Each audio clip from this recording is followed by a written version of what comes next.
আমি এই হাদিসটির প্রেমে পড়ে গেছি।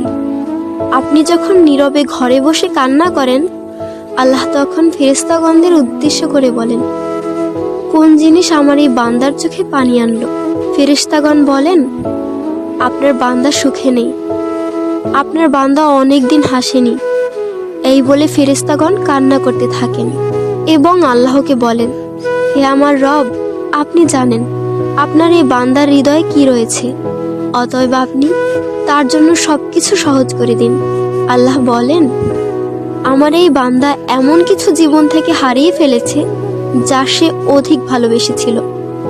অতএব আল্লাহ বলেন, আমি শপথ করছি, আমার বান্দা তার জীবন থেকে যা হারিয়েছে এর চেয়ে উত্তম জিনিস তাকে এনে দেব, যা দেখে দুনিয়া ও আখিরাতের সবাই বিস্মিত হবে। আলহামদুলিল্লাহ।